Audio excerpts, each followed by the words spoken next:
¿Qué tal a todos y todas? Muy buenas noches y lo prometido es deuda. Hoy nos acompaña Sergio Fajardo, estamos en la hora AAA todos los miércoles a las 8 de la noche por Canal Capital, la televisión pública de Bogotá. Comenzamos la carrera hacia el 2022, estamos a poco menos de un año de las elecciones a Congreso de la República y lo que serían las consultas presidenciales y luego a un poco más de un año de la primera y segunda vuelta presidencial. Habilitamos una página web, candidatos2022.com, para que ustedes nos enviaran las preguntas, y igual se enviaron muchísimas. Pero además, una cosa adicional, una encuesta que sacó el Centro Nacional de Consultoría, publicada por semana.com en las últimas horas. Dos datos llaman la atención. Gustavo Petro aventaja al segundo, Sergio Fajardo, por cerca de 10 puntos. Y en el escenario de segunda vuelta, el único que le ganaría a Gustavo Petro sería Sergio Fajardo. Son los dos que pican en punta y aquí va la entrevista con Sergio Fajardo.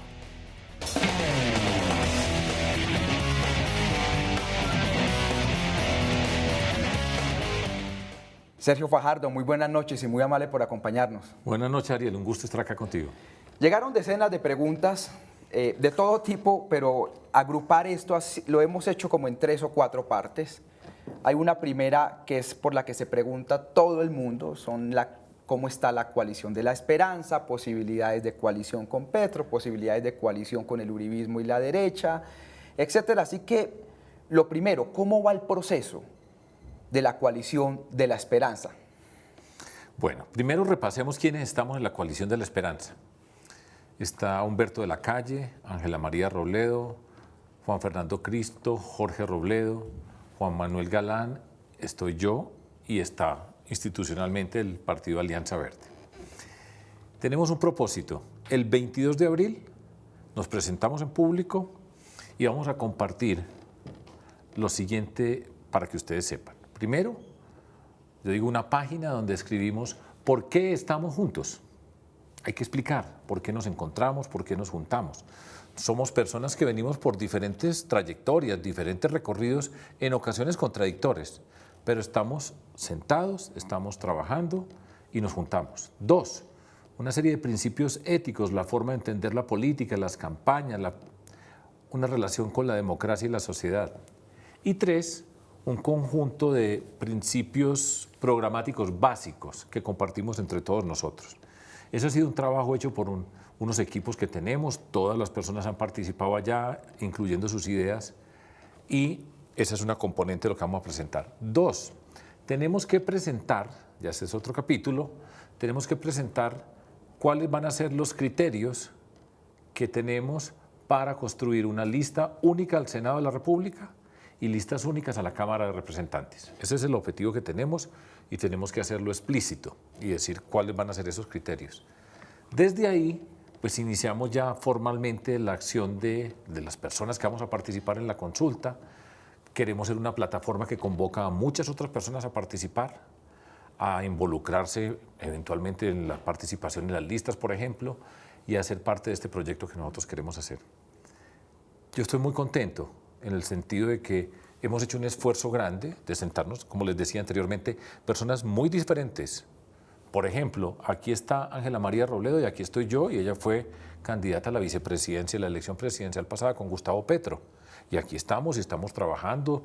Esto requiere discusiones, pero lo estamos haciendo con un espíritu muy grande y creo que es un ejemplo para Colombia. Una coalición por fuera de los extremos para ocupar ese espacio que hoy se le dice centro. A mí no me gusta mucho la categoría, pero no vale la pena discutir sobre eso, y presentarlo y construir un camino que tenemos y que espero que nos lleve a la presidencia de la República. Mi convicción es que la persona que está acá, que escojamos acá en la consulta, sea la persona que llegue a la presidencia de la República. Le quiero hacer, ya que usted utiliza la palabra extremos, le quiero leer una pregunta, después le hago un análisis. Okay. Nos pregunta Anderson Vargas desde Boyacá, fue uno de los primeros que envió pregunta, por eso la seleccioné. ¿Cómo invitaría a sus contradictores a trabajar en los temas fundamentales para nuestro país? Si hay alguien con quien definitivamente no trabajaría y por qué. Y aquí ahora le hago el análisis. A ver. Primero una pregunta hacia la izquierda y después vamos a hacer una pregunta hacia la derecha. Vamos a dividirla en 2. Ok. En las fuerzas alternativas, progresistas, democráticas, donde estamos muchos que me cuento yo, más o menos coincidimos en que hay dos tesis que pueden estar haciendo mucho daño. A ver. La primera tesis indica que el centro es igual al uribismo y que todo lo que no sea petrismo es igual a uribismo. Es con la tesis que a usted lo han atacado. Para mí esa tesis es errónea, equivocada, por decir estúpida. Pero hay otra tesis que yo utilizaría los mismos calificativos y es pensar en la palabra extremos que Petro y Uribe son iguales y que entonces Gustavo Petro es igual a Álvaro Uribe, pues difícilmente alguien lograría el costo encima que tiene Álvaro Uribe hasta con 6.400 falsos positivos en sus gobiernos. Si esa categoría se utiliza y usted pasa a segunda vuelta, igual usted va a necesitar el voto del petrismo si es que va a enfrentarse a la derecha. ¿A usted no le parece que esas categorías son erróneas? Y pregunto lo que dice aquí Anderson. ¿Usted definitivamente no entablaría ningún tipo de acuerdo con Gustavo Petro, ni siquiera en una segunda vuelta? Bueno, vamos en orden. Voy a dar una respuesta que responde a las dos tesis que correctamente dice que hacen daño. Yo estoy de acuerdo con la afirmación de que hacen daño, pero voy a explicarlas de la siguiente manera. Las dos son falsas, ¿sí? Y ahora podemos tal vez elaborar un poco. Habitualmente, de manera recurrente, por 2 años y medio, yo he sido sujeto de agresiones directas, inicialmente en cabeza de Petro, de todo tipo de agresiones, mentiras, insultos, fake news, todo tipo de cosas. Una de esas es decir que yo soy uribista, que soy uribista enclosetado, pues todo tipo de afirmaciones de esa naturaleza, lo cual es falso. Y es dañino porque muchas cosas de las que han hecho durante todo este tiempo es agredirme a partir de algo que es falso. Esa tesis es incorrecta. La otra, que Uribe y Petro son lo mismo, no son lo mismo. Pues ni más faltaba que fueran lo mismo. Son muy diferentes en muchos sentidos, pero tienen cosas en común. Voy a decir una, que es la que explica las dos. Y lo que yo creo que es costosísimo para la sociedad colombiana y es la palabra polarización. Y explico cómo entiendo polarización, porque hay discusión acerca de la polarización. La polarización se entiende en una sociedad, por supuesto, en una competencia política, hay confrontación, y hay confrontación de ideas, etcétera. Pero la polarización es esa forma de la política donde usted divide el mundo en dos. Usted es amigo o enemigo. Y no hay más. Y cuando la política es hecha de esa manera, esa política conduce al lenguaje de la guerra, porque el enemigo es para destruirlo. Y cuando usted va a destruir al enemigo, pues las condiciones para entrar en esa guerra son la rabia, la mentira, el resentimiento, el odio. Y eso se expresa en un lenguaje que se convierte en un lenguaje violento. El mundo de las redes es una expresión natural de lo que yo estoy diciendo. Y ese lenguaje violento trae unas consecuencias graves para una sociedad como la nuestra, entre otras porque la historia nuestra nos ha mostrado muchas veces que la violencia verbal se convierte en una violencia física en muchas instancias. Y la polarización, entendida como esa forma de la política, es la que yo digo que es común. Donald Trump, igual, en el mismo espíritu. Donald Trump es la expresión máxima de la mentira, de la agresión, de repetir lo que fuera, agitar, incitar. Sacó un montón de votos, millones de votos, y no cambió nunca en ningún momento. Y sabía que decía una mentira. Él mismo decía que si él iba y le pegaba un tiro a una persona en Central Park, en Nueva York, la gente seguía votando por él. Una forma de la política, y a todo el que no estaba en contra con él, lo masacraba con epítetos. Y todo eso llevó a algo que era inimaginable, como en los Estados Unidos un grupo de personas fueron a tomarse el Capitolio de los Estados Unidos. Y si se hubieran encontrado en los pasillos a la representante Nancy Pelosi, la hubieran asesinado. Esa forma de la política es lo que yo llamo polarización y está en contravía de lo que nosotros somos, porque yo creo profundamente, y en esta coalición estamos diciendo exactamente eso, creo profundamente en que uno tiene que respetar al que es diferente. Y en política y en la construcción de sociedad que nosotros queremos y en esta Colombia que tiene heridas todas las que quiera, tenemos que aprender a respetar, a reconocer. En ese contexto nunca aparece la empatía y mucho menos la solidaridad. Esa es un punto central de la discrepancia en todo esto. Y lo creo, lo vivo y voy a pasar a la segunda pregunta. Nosotros hacemos una campaña, construimos una propuesta de esta manera y siempre estaremos respetando, reconociendo, y de esa manera llegamos al poder y tenemos la capacidad para convocarlos a todos para podernos sentar a discutir los temas del país. Y la construcción de la coalición, por ejemplo, es una manera de ilustrar la forma de podernos poner de acuerdo con distintos, buscar espacios comunes, por lo menos generar un ambiente de respeto. Y eso es lo que se necesita en Colombia para avanzar en la construcción de la paz. Nunca será con esa polarización. En esa polarización no habrá la más mínima posibilidad de unirnos y de sentarnos, que sentarse y conversar con una persona, discutir con una persona, no significa estar de acuerdo. Pero ese respeto, ese reconocimiento, ese crear un espacio para encontrarse y hacer un esfuerzo para encontrarlo, se lidera desde esta perspectiva, nunca desde esa forma de la política.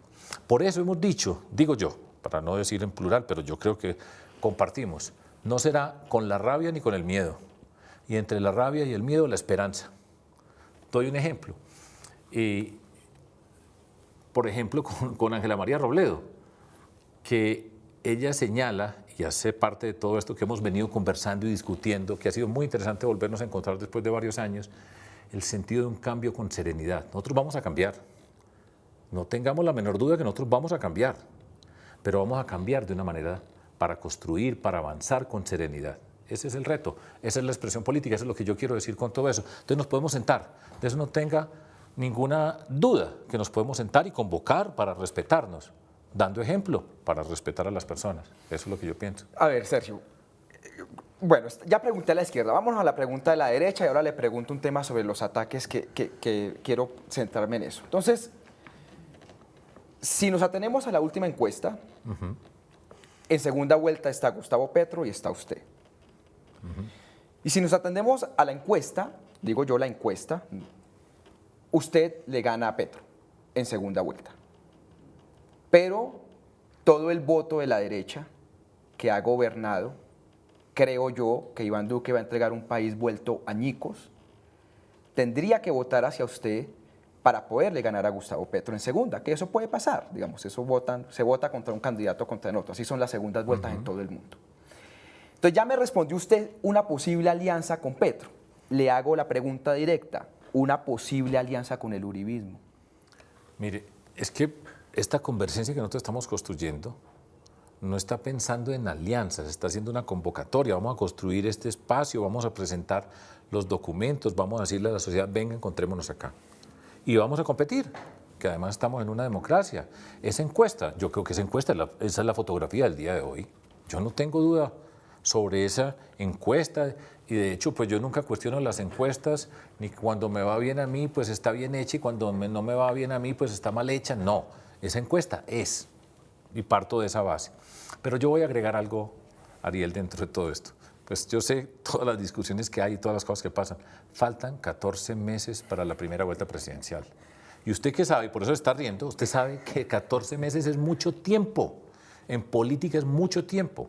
De hecho, quienes están encabezando, y yo he encabezado, usted está expuesto de una manera especial dentro de todo esto. Y esta tensión permanente, esto que vamos viendo que se va convirtiendo en un sitio recurrente de agresiones, de amargura, eso mi convicción, y todo esto estará por verse, por supuesto, y uno también piensa con el deseo, porque si uno no se ayuda con su deseo, pues estaría sujeto a todo lo que le digan y uno tiene que acompañarse y cuidarse para salir lo que viene. Falta muchísimo tiempo para discutir todas esas cosas. Yo, por ejemplo, me maravillo cuando la gente empieza a discutir, ¿y usted qué va a hacer en la segunda vuelta? Y le digo, vamos a la primera, no hemos construido la convergencia todavía y empiezan todo ese tipo de discusiones. Se está haciendo la política como si la campaña, si las elecciones fueran en 2 semanas y falta mucho tiempo. Hay un camino por recorrer, ese es el camino que tenemos que recorrer. La expresión que yo habitualmente utilizo es, no mire para los lados, no mire para los lados, concéntrese en lo que usted sabe hacer, no se perturbe. Voy a decirle algo que no he dicho en público, porque pues sobre estos temas, además, yo a veces me canso de hablar, pero yo entiendo que son los temas y tengo que ser responsable. Porque el otro día me preguntaban sobre Petro, y yo le digo, mire, yo llevo 2 años y medio de agresiones. Usted que sabe de redes sabe lo que significa lo que yo le estoy diciendo. No me falta un epíteto que me digan. Y yo me he hecho el propósito, y además todo eso en cabeza de él me ha servido a mí como persona, porque yo me he transformado.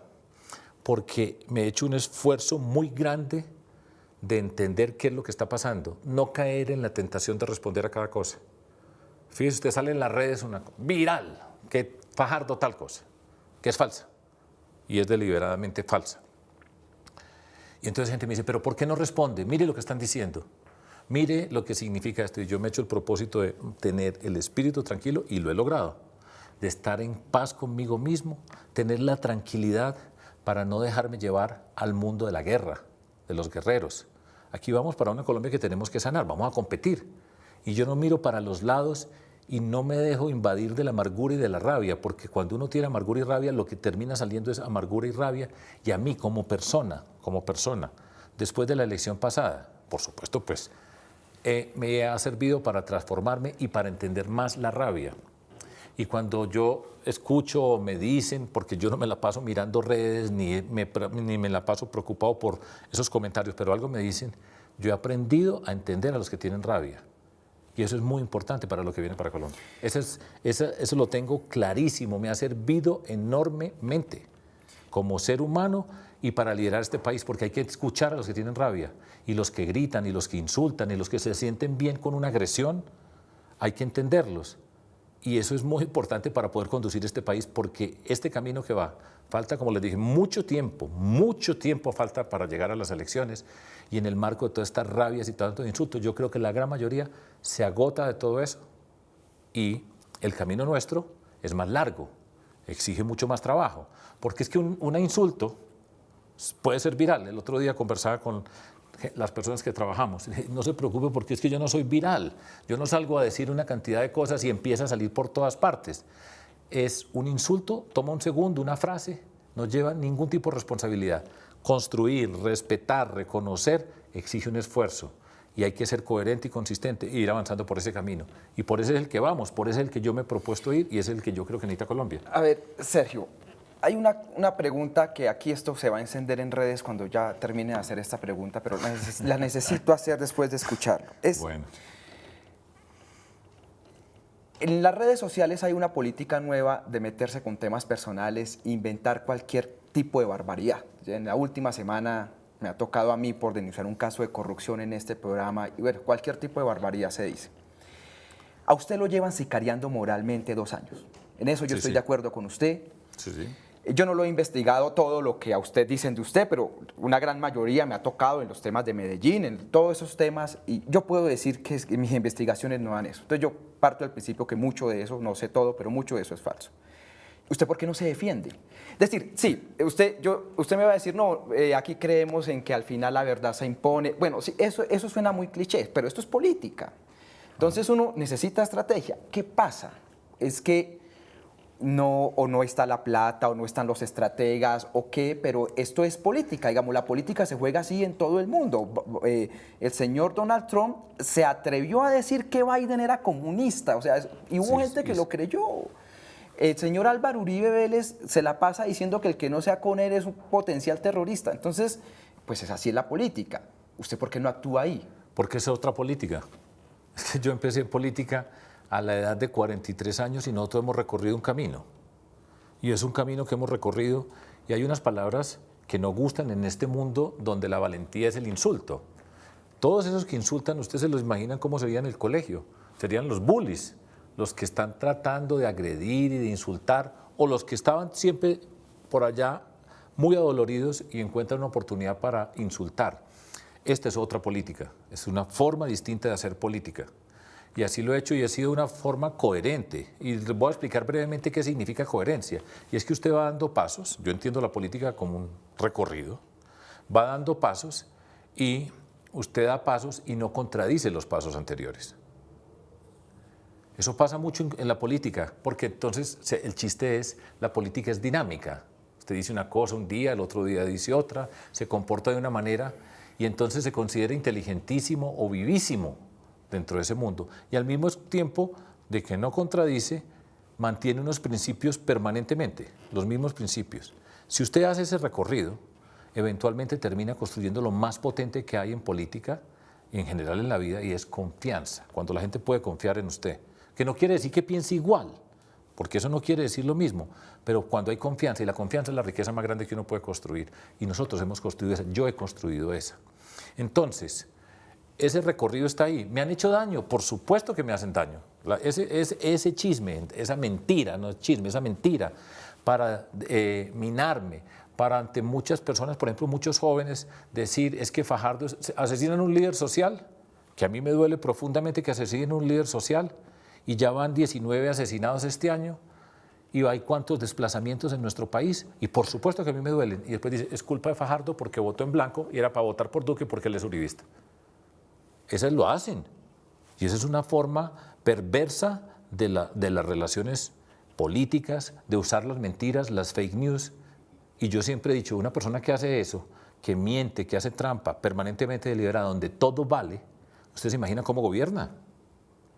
¿O es que todas esas trampas se hacen acá antes o eso se hace antes, porque es la política, pero después ya cuando se gobierna, sí ya es un gobierno diferente, no es lo mismo dentro de todo eso.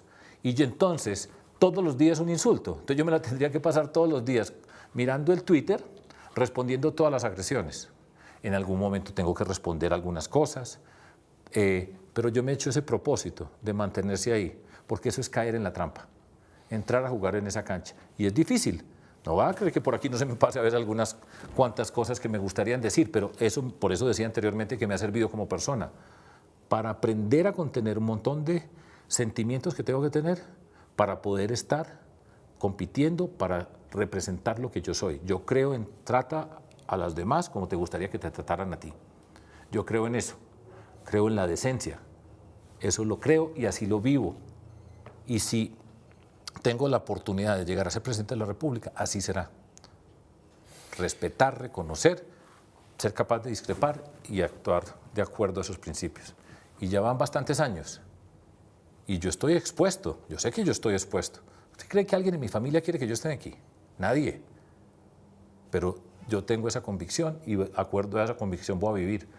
Y no es fácil, pero ese fue el camino y por ese camino a donde lleguemos vamos a llegar. Y cuando uno llegue, llega con la satisfacción de cumplir con unos principios y además creo que eso es lo que necesita Colombia. Colombia ya tiene suficiente de valientes, de agresores, de guerras. Y nosotros tenemos que irnos sanando. Este es un pueblo que tiene capacidad. Por eso yo digo, entre la rabia y el miedo, la esperanza. Ese es el reto. Sergio, vamos al segundo bloque. Antes, vamos a hacer esta primera pregunta, le digo al máster del segundo bloque y vamos a la pausa.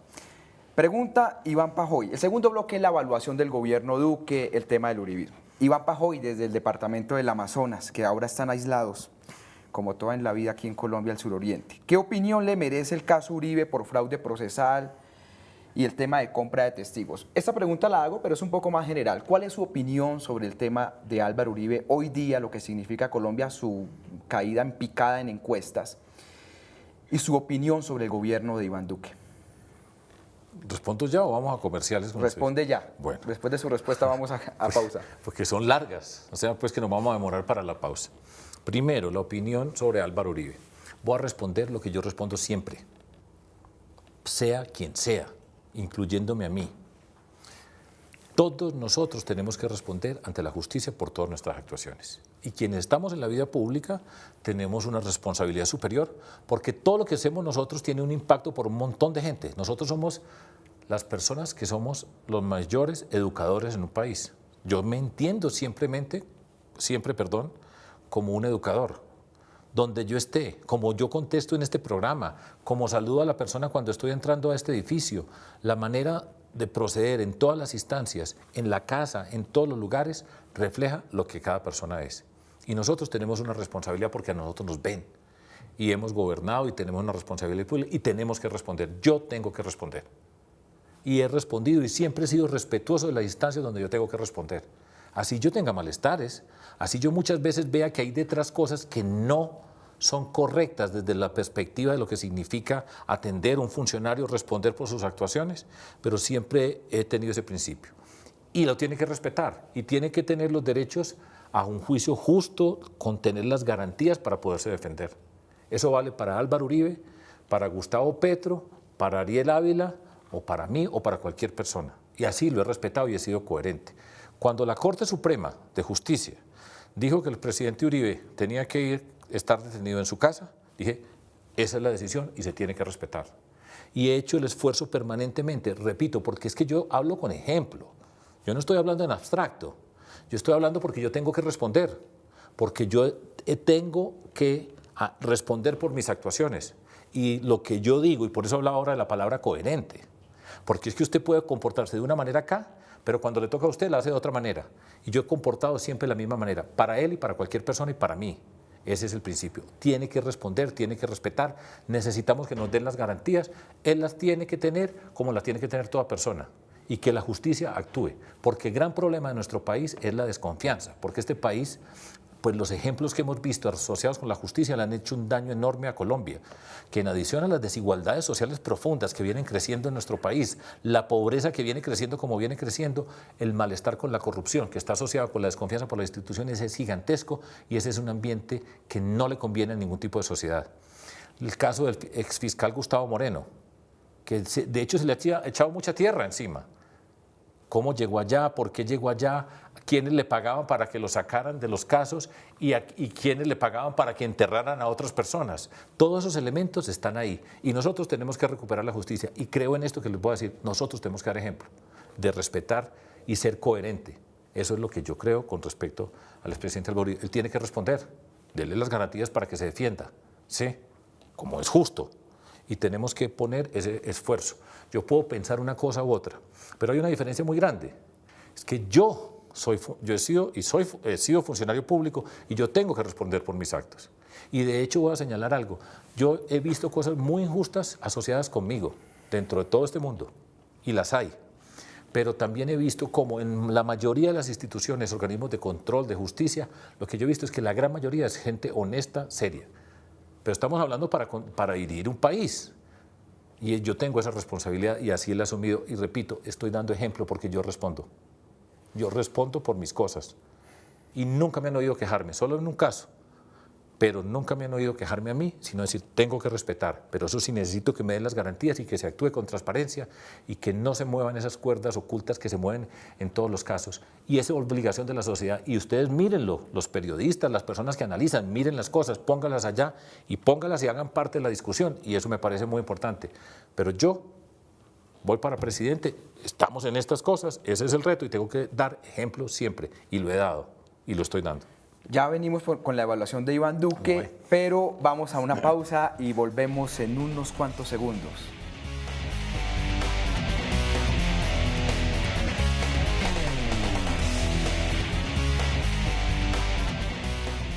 Y vamos aquí, seguimos con la entrevista a Sergio Fajardo. Le preguntaba a usted sobre la evaluación del gobierno de Iván Duque. Difícilmente uno puede decir que algo le ha salido bien, no tendría yo, pero esa es mi percepción. ¿Cuál es la suya? Evidentemente.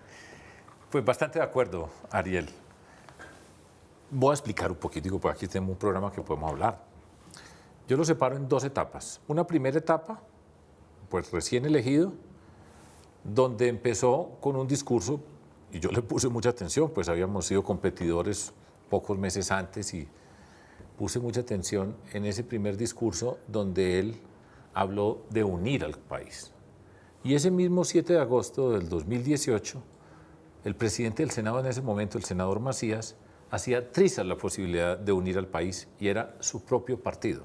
O sea, el presidente del Senado, su propio partido, y el presidente de la República, dos discursos totalmente distintos. Y así nos fuimos. Esa primera etapa del gobierno la describo de la siguiente manera. Un gobierno sin un norte, sin un propósito, sin una identidad. Una identidad que permite identificarlo, que permite unir las fuerzas y conducir la sociedad, como le corresponde a quien gobierna, que es un líder, hacia ese punto que tiene que ir. Entonces ustedes no van a recordar nada del gobierno de Iván Duque de antes de la pandemia. Me corrijo, sí van a recordar algo que lo voy a señalar como el punto de quiebre. Noviembre de 2019, después de las elecciones regionales, las manifestaciones que hubo en Colombia, para el presidente Duque en su momento, las protestas sociales que mostraban una inconformidad muy grande en nuestro país asociadas con temas de desigualdad, de pobreza, de corrupción, una insatisfacción muy grande con su gobierno y su sociedad. Entonces, un gobierno sin norte que termina el pueblo, la comunidad, la sociedad colombiana diciéndole, aquí estamos y vamos mal, y fueron unas protestas profundas. Recuerdo que en ese entonces dicen, hay que escuchar. Puedo hacer un pequeño paréntesis. Yo recuerdo que Sebastián Piñera, el presidente de Chile, en el 2019, en un momento dijo, en una entrevista, Chile es el oasis de América Latina. Y a los 3 días se acabó el modelo chileno. A los 3 días, después de que él dijo que él era el oasis, y dijo una frase que es bien importante recordarla, que a mí me parece muy significativa, dijo, no escuchamos. Y Iván Duque iba a empezar el gran diálogo nacional para escuchar, y en la política hay que escuchar permanentemente. Y usted puede haber ido a un lugar tantas veces como sea, y siempre escuchar, que es el primer paso del respeto para poder conectar con la gente. Entonces, ese gobierno que tiene esas circunstancias en ese momento, y que va a empezar a escuchar, llega la pandemia. Y por supuesto se suprime todo en el planeta. Gobernar es muy difícil, también hay que señalarlo. Y gobernar bien es supremamente difícil. Lo que les tocó a quienes están gobernando, quienes están en el poder o recién llegados al poder, es complicadísimo, con una circunstancia que les cambió todo. Les cambió sus programas de gobierno. Entonces el presidente que no tenía rumbo, pues le tocó. Y el rumbo que es, pues atiende a la pandemia. No hay otra cosa que hacer. Entonces, un gobierno muy flojo, que no tiene nada para recordar en esa primera etapa, ese colofón de expresión social que manifestaba su inconformidad con él, empieza ahora a conducir con una pandemia. Y en esta pandemia, pues hay una cantidad de factores. Yo trato de ser generoso en el análisis para ser constructivo, pero poco y tarde. Entonces, se empiezan a dar medidas dentro de todo esto que han sido pocas y tarde. Ejemplo, la vacunación. Dentro del contexto de América Latina, el retraso en las negociaciones para conseguir las vacunas, que por supuesto entonces llegan para nosotros más tarde. Las dificultades para empezar el proceso de vacunación. Todavía estamos enredados. Las cifras señaladas por el ministro de Salud dice, nosotros debemos vacunar cerca de 100.000 personas diarias. Si vacunamos 100.000 personas diarias y vamos a vacunar el 70% de la población colombiana, 35 millones, nos faltarían 350 días. Ya vamos retrasados y en un mes y un poco más, 1 millón de personas, que era lo que había que vacunar en 3 días. Si seguimos a ese paso, serían 6 años. Esperemos que no sigamos a ese paso. Pero ese es un ejemplo dentro de lo que nos ha faltado y a este gobierno. Entonces está la atención a las microempresas, más de 500.000 microempresas cerradas, no le llegaron las ayudas. El presupuesto por ejecutar, 24 billones sin ejecutar en marco de una pandemia, que es donde tenemos que poner todos los recursos en función de atender las necesidades. A las personas que fueron cubiertas con los apoyos directos a través del programa Ingreso Solidario, o sea, una cantidad de acciones reducidas, sin la fuerza que se necesitan y la oportunidad que se necesitan. Y por eso digo yo que poco y tarde. Ese es el recorrido que yo veo para ese gobierno, haciendo una síntesis, separando entre los dos y señalando algo. Ese malestar del noviembre 19 no ha desaparecido. De hecho, la pandemia, ya lo sabemos, pues nos ha desnudado en el sentido que nos ha hecho ver todo en vivo y en directo. Y si queríamos entender de desigualdades sociales profundas en la sociedad colombiana, pues las hemos visto, empezando por la cantidad de gente que quedó por fuera sin una protección social, en una sociedad que tiene cerca del 60% de informalidad, personas que no tenían cómo sostenerse, que nos obligan a pensar entonces en una renta básica para reconstruir ese tejido social que se tiene que construir para cuidar a tantas personas, para sostenerlas en lo mínimo de una sociedad. Y lo que nos ha mostrado es el sentido del desempleo que tenemos ahora, ese malestar, repito, no ha desaparecido, está ahí, está latente. Hay mucha inconformidad en Colombia y se tienen que dar respuestas a todas esas necesidades. Podemos hablar ahora de cifras, de lo que está ocurriendo en Colombia y la obligación de entender la dimensión de la crisis social que tenemos para darle una respuesta. Por eso vuelvo ni con rabia ni con miedo. Vamos a cambiar con esperanza. Y esta población de Colombia que hoy sufre enormemente necesita la esperanza y nosotros la tenemos que construir. El gobierno de Iván Duque está por presentar en las próximas horas, por fin, su famosa ley solidaria, que es una reforma tributaria, la tercera reforma tributaria en 3 años de Iván Duque. Se ha filtrado IVA a la canasta familiar, pues tarifas preferenciales o al 19%, a lo que quedaba en la canasta familiar lo van a gravar, van a bajar la base de declaración de renta, es decir, el que gane más de 2.600.000 paga, o sea, van a destruir más la clase media, van a quitar algunas pequeñas subvenciones.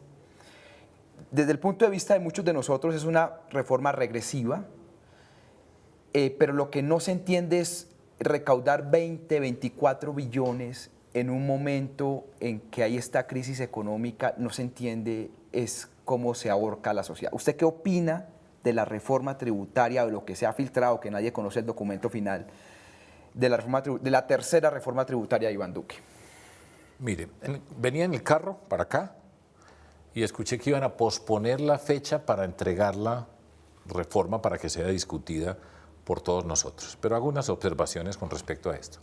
La primera, cuento una anécdota. En la campaña presidencial pasada, recuerdo que era en Cali, un debate presidencial donde vamos, y a mí me preguntaron, ¿usted va a rebajar los impuestos? Yo dije, mire, por supuesto que lo obvio que hay que decir, entre comillas, es que se van a bajar los impuestos, que no se quiere perjudicar a nadie, todo ese tipo de cosas. Pero nosotros tenemos una gran cantidad de necesidades, estoy hablando del 2018, yo no me puedo comprometer a bajar los impuestos, así quisiera quedar bien y que mucha gente votara por mí porque yo dije eso, pero la respuesta es esa. Y yo recuerdo que el presidente Duque, en ese momento candidato, estaba al lado mío, miren a nosotros sí, vamos a hacer una cantidad de cosas, la clase media, todo ese tipo de cosas. Ganaron las elecciones, empezaron a gobernar y al mes o los 2 meses empezó la reforma tributaria donde contradecía totalmente lo que había dicho en esa intervención, en ese debate. Y desde ahí empezó en picada, porque perdió por lo menos lo que significa confianza, decir una cosa y cumplirla, que en política ha hecho carrera que usted diga esto, pero después hace otra cosa, que es el populismo, porque además el populismo es el que tiene soluciones inmediatas para problemas complejísimos. Usted el programa le cabe en un tuit. Sí, y eso ha sido el camino recorrido con esa reforma tributaria. Con esos rumores, por supuesto, pues en un país que tiene hoy cerca del 45% de personas en pobreza, 20% vulnerables, que significan que están a punto de retroceder con las circunstancias que se están viviendo, no tiene el más mínimo sentido pensar que se va a afectar a todo este mundo de pobreza, que lo señalaba anteriormente muy de pasada, diciendo que necesitamos tener una renta básica permanente, que será una discusión en el Senado y que se tendrá que discutir acerca de la cantidad que significa esa renta básica para cubrir la pobreza en Colombia y en darle las condiciones a las personas para tener un mínimo básico para empezar a construir las oportunidades. En este país no tiene el más mínimo sentido pensar en esa extensión del IVA. Se echaron unos globos y se pone a la gente a discutir, ¿sí? Vamos a ver con qué llegan. Eso no se sabe todavía porque ese es un estilo. Dicen una cosa y ponen a la gente a discutir, se dan y después cuenta de que hay algo y después lo cambian. Puede ser que lo cambien, pero el objetivo inicial era ampliar ese cubrimiento del IVA y con la excusa de que se le devuelve a las personas pobres el cobro del IVA. Primero, esa es una devolución, primero mínima, pero aparte de que es mínima, porque no cubre ni el 68% de lo que en promedio las personas más pobres están pagando por IVA, pero al mismo tiempo cubre un número muy reducido de personas en el mundo de la pobreza en nuestro país. Después ampliar la base tributaria a 2,5 millones de salario para empezar a declarar renta, que es un grupo, muchos de esos en ese mundo vulnerable, no tienen ningún tipo de presentación, ese tipo de propuesta que se está pensando. Por supuesto que tenemos que hablar de quitar las exenciones que pusieron, o sea, esto no es sino exenciones que habían puesto, hay que quitar esas exenciones y hay que mirar cómo se puede ir haciendo una reforma gradual, porque en este momento de agobio del país, pues pensar en esas cifras y de esa manera, pues no tiene ningún sentido. Ya estaremos presentes en el debate. De hecho, en la convergencia, doy un salto a la primera pregunta de la que conversamos acá, Ariel. En la convergencia, uno de los temas que estamos proponiéndonos es: vamos a hacer un grupo de personas que vamos a competir entre nosotros. Competir en el sentido que nos vamos a presentar a una consulta y no es una consulta cosmética, no es aquí hay uno que ya ganó y aquí ponen otras personas para disfrazarla, sino aquí son personas todas con capacidad, con propuestas y vamos a tener una confrontación fraterna en el sentido que vamos a ser personas que nos estamos cuidando y respetando, pero vamos a discrepar. Eso va a ser interesante además para mucha gente, para que vea lo que podemos hacer para llegar con un programa bien sólido, construido, fruto de debates, de enriquecerlo entre nosotros, que eso es parte de la riqueza de Colombia. Y ahí entre las preguntas que nos hemos hecho es si tiene sentido hacer, por ejemplo, una propuesta de reforma tributaria de todos. Porque la reforma tributaria pues es la forma como decimos que el Estado va a recaudar los recursos para hacer los proyectos que tenemos que hacer. Entonces, ahí vamos. Yo creo que van a cambiar muchas cosas porque han sentido un rechazo de muchas de estas, lo que han sugerido inicialmente, pero esperemos a ver qué pasa. Pero está claro que por el camino lo que se nos presentó inicialmente no tiene ningún sentido. Ahora, yo, por ejemplo, pienso que las pensiones altas, que no lo mencionamos, que es otro para las pensiones altas deben pagar un impuesto. Yo creo que eso es correcto. Las personas que tenemos una pensión más alta debemos pagar un impuesto. Pero falta ver ese paquete, pero lo que vimos inicialmente pues estaba totalmente desfasado. Ya estamos llegando a al último bloque, al tercer bloque, que son una serie de preguntas variadas. Y llegaron, de las decenas, centenares de preguntas que llegaron varias sobre el tema de Hidroituango. A ver. Entonces, yo quiero dividir esto como en dos preguntas si nos rinde el tiempo. La Contraloría saca un documento. El documento es objeto de críticas porque no meten a Federico Gutiérrez y a Londoño, donde ocurrió la tragedia. Para muchas personas eso pues, es más un documento de persecución y Pipe Córdoba ha sido más o menos eficiente en eso, pero para otros pues eso ahí no hay nada de persecución y ahí hay que responder debido a la tragedia de Hidroituango, a lo que fue la contingencia de Hidroituango. ¿Cuál fue su real participación en eso? Usted dice, la Contraloría no tenía nada, todo eso que dice que yo no hice, a pesar de que supe, fue porque nosotros le pasamos los documentos. Pero expliquémosle a la gente la versión suya. Muy bien, y me parece muy bueno, y gracias por preguntármela. Claro que esta me la preguntan todas las veces. Y eso hace parte de ese mundo de las fake news, de esas que van regando, porque usted pone en un tuit una cosa, hace una afirmación en un problema bien complejo y trata de minar la confianza, ya hablamos de la confianza ahora, que pueda tener la sociedad en una persona. Explico brevemente y es una buena oportunidad para explicar. Primero, nosotros recibimos la gobernación de Antioquia, digo nosotros, el equipo de gobierno, conmigo a la cabeza como gobernador, en el enero del 2012. Este proyecto ya había empezado. Entonces, un proyecto que en la historia de Antioquia lleva décadas discutiéndose, porque parte de lo que ha sido EPM o gran parte de lo que ha sido EPM ha sido la generación de energía a través de las hidroeléctricas por la condición geográfica que tiene Antioquia, de esas montañas, de esos cañones y el agua que circula por todos estos lugares. Entonces, gran riqueza de EPM de la sociedad antioqueña está asociada con las hidroeléctricas. Y este venía desde hace mucho tiempo por la naturaleza del río Cauca, por el cañón que se va formando, las montañas que se encierran y en la mitad va del río, que permite la generación de energía de una manera más fácil y en esa abundancia. Esto venía desde hace mucho tiempo. En el 2011, antes de que nosotros llegáramos, pues ya estaba construido el proyecto, ya se había hecho algo especial, y es entre la gobernación y la alcaldía, que son los principales socios del proyecto, los dueños, con unas personas minoritarias, de hecho la gobernación con un poquito más, habían llegado a un acuerdo y era EPM va a hacer todo. Lo pongo en los términos más sencillos, va a hacer todo, se encarga de construirlo, de operarlo, de organizarlo, de manejarlo y después de cierto tiempo, cuando se recupere la inversión, se devuelve la hidroeléctrica a los dueños. O sea, disculpen la expresión, es muy sencilla, pero EPM hace todo.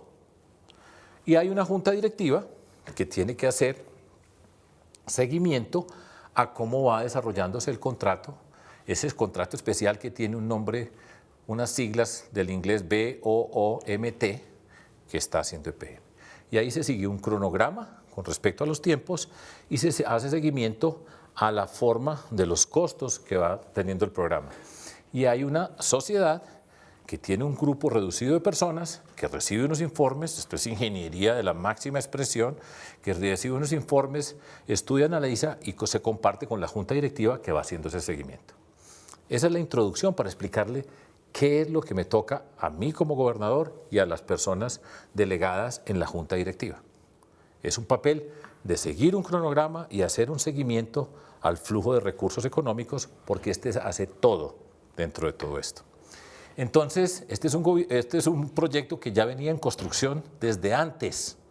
Esto no fue que yo lo empecé o decidí, sino como mi obligación como gobernante. Y las personas que hemos gobernado saben, usted recibe una administración y existen unos procesos y usted tiene que responder por esos procesos, y esto ya venía pues avanzado con toda una cantidad de recursos, entre otras, un tema que es bien importante dentro de la generación de energía en Colombia. Se hacen unos contratos especiales y a empresas se les da un tratamiento especial para con el compromiso de generar energía cierto número de años después que necesita el país para garantizar que tenemos la suficiente energía. De hecho, ya habían firmado con el gobierno nacional que en 10 años tenía que estar funcionando, y eso es un supercontrato. Todo eso venía en marcha. Cuando nosotros llegamos, el proceso está retrasado. Hay un contratista que tenía que hacer unas cosas, no las ha podido hacer, hay razones geológicas, hay razones de rendimiento deficiente de ese contratista que venía contratado, hay razones sociales alrededor de todo el proceso de construcción de Hidroituango, y llega con un retraso. Eso significa, por ejemplo, les explico un poquito, ¿tengo tiempo? Sí, ahí tenemos unos minutos, un par de minutos. Entonces, por ejemplo, cuando van a construir una hidroeléctrica de estas que viene un río, pues lo tienen que desviar en algún momento para poder hacer la construcción. Pero el río no se puede desviar en cualquier momento. Hay unas épocas del año donde se puede desviar, y por razón de todos esos retrasos que venían acumulados, que los recibió EPM de la sociedad anterior, entonces se demora un año para hacer la desviación. Repito, uno no puede desviar el río cualquier día, sino cierto momento donde el caudal es más bajo que permite hacer esa desviación. Y desde ese momento EPM empieza con el proceso de recuperar y hacer acciones para recuperar los retrasos, para avanzar y empezar a encontrar soluciones, porque viene retrasado. Hay un compromiso que se tiene como sociedad con el cual se tiene que responder.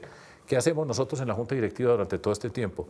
Hacemos de manera seria, diligente y juiciosa. Yo tenía unas personas que estaban como representantes allá de la Gobernación de Antioquia, con quienes yo interactuaba, por supuesto, participaban con personas con las mejores calificaciones para entender la naturaleza de un proyecto de la ingeniería más difícil.